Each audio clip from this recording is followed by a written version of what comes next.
السلام عليكم ورحمة الله وبركاته. أهلا بكم في مطبخ ماما مليكة. اليوم جبت لكم وصفة جديدة، وصفة صيفية بتنفع لغدا أو عشاء، وصفة إيطالية اللي هي باستا على فورنو، معكرونة مخبوزة بالفرن مع 3 أنواع جبنة. أتمنى وصفة اليوم تنال إعجابكم. تعالوا مع بعض نشوف المقادير وطريقة التحضير، وأتمنى لكم فرجة ممتعة.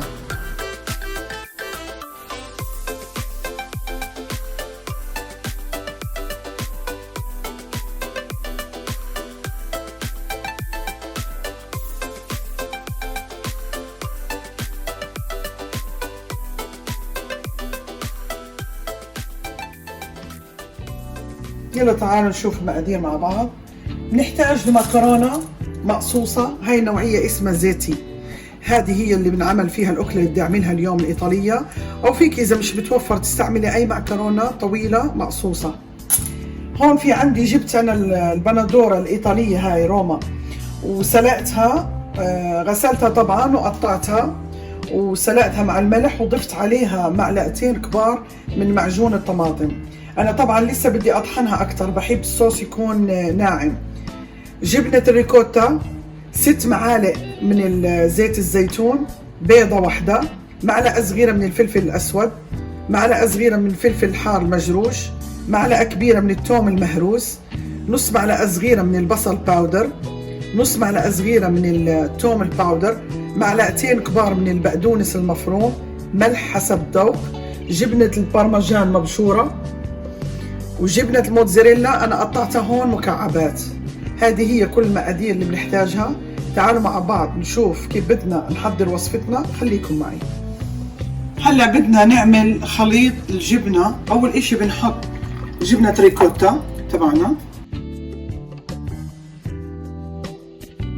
بنضيف توم البودرة مع البصل البودرة، فلفل الأسود، نص معلقة ملح عشان الجبنة مالحة بدناش نكتر،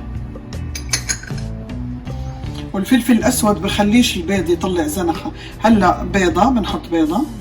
طبعا الناس اللي ما بتحب البيض في الأكل فيكي تستغني عن البيضة بهاي المرحلة. معلقتين زي ما قلت لكم بقدونس أخضر. هلا بدي أخلطهم منيح.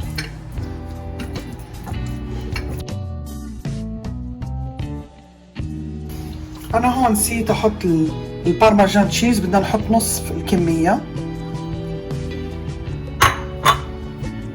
وهلا بدي أكمل خلط.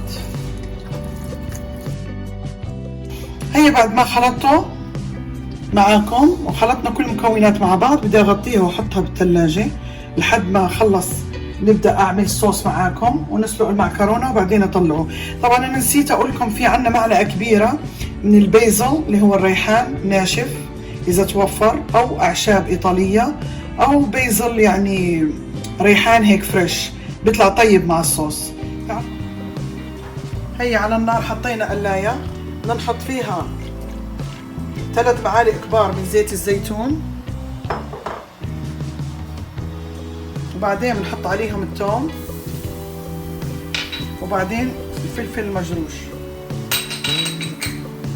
طبعا نحمرهم على السريع لانه ما بدنا الثوم ينحرق معانا. هلا بندير الصوص تبعنا، هي نقلبهم مع بعض.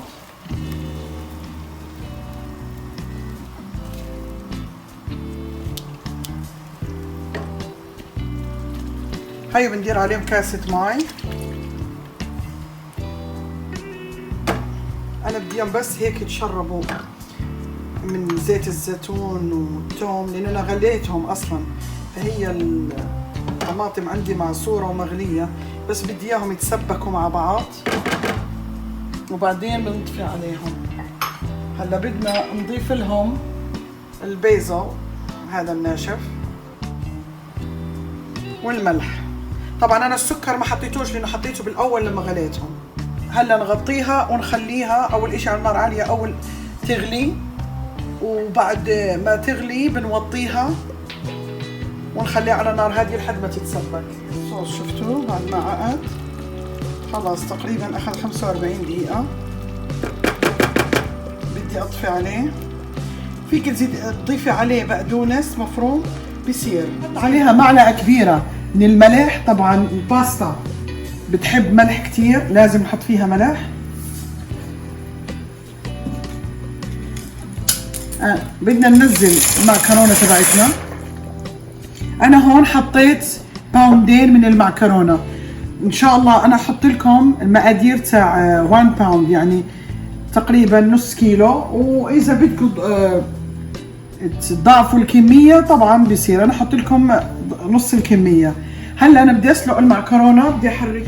هي حطيت المعكرونة. انا طبعا هون محطوطة في الباكس تبعها انه نسلقها من 9 دقائق ل10 دقائق. انا ما بدي اسلقها كل هذا الوقت، انا بس بدي اعير تايمر واسلقها 7 دقائق.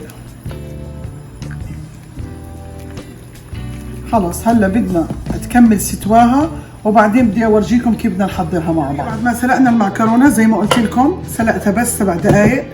هلا بدي ادير عليها صوص، مغرفتين ل3 مغارف. هلا بدنا نخلطها ونضيف عليها كمان بس وحده. هلا بعد ما حطينا الصوص عليها، هلا بدي اضيف عليها من خليط الجبنه اللي سويته معاكم. هيو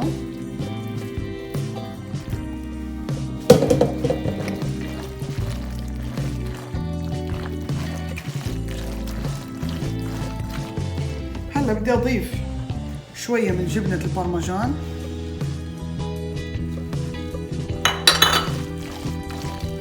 خلص هيك. هلا جبت صينيه اللي حدخلها الفرن، بدي ادهنها بزيت زيتون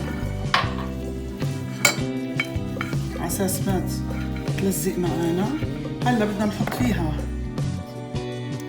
مغرفه من الصوص الاحمر.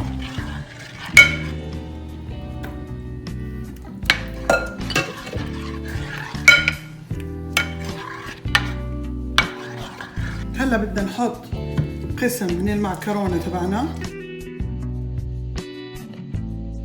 هلا بدنا نحط من الجبنه اللي قطعتها معاكم اللي هي موتزاريلا، قطعناها مكعبات نصها.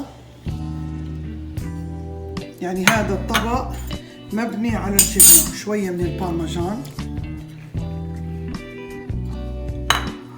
نضيف باقي الكميه.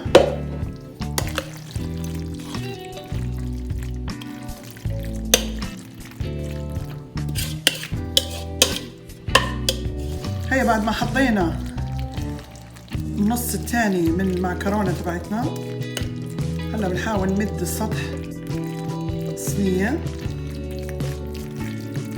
وهلا بدنا نحط من الجبنه المربعات.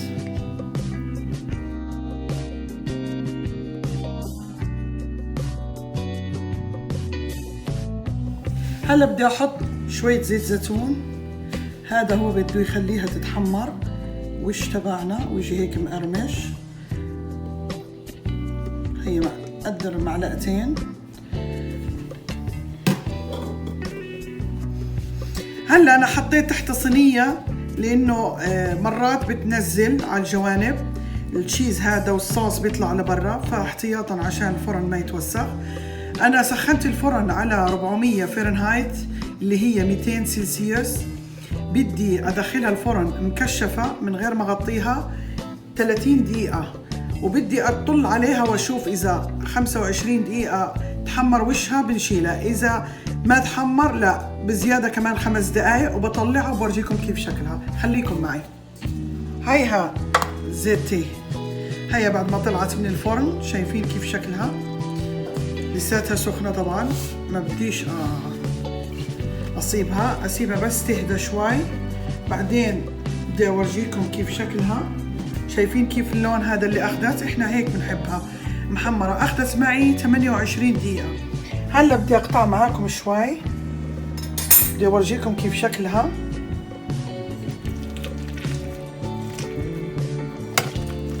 ريحتها كتير بتشهي والقرمشه تاعتها.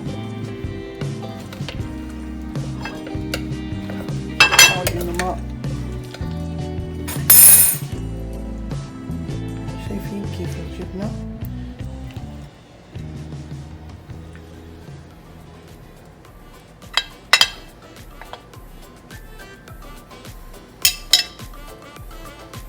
شايفين كيف شكلها؟ والريحة كتير طيبة. أتمنى وصفة اليوم تنال إعجابكم، وإن شاء الله تجربوها وتقولوا لي رأيكم. لا تنسوني باللايك وبالاشتراك والشير مع الأصدقاء، وشكرا على متابعتكم، وإلى وصفة قادمة إن شاء الله.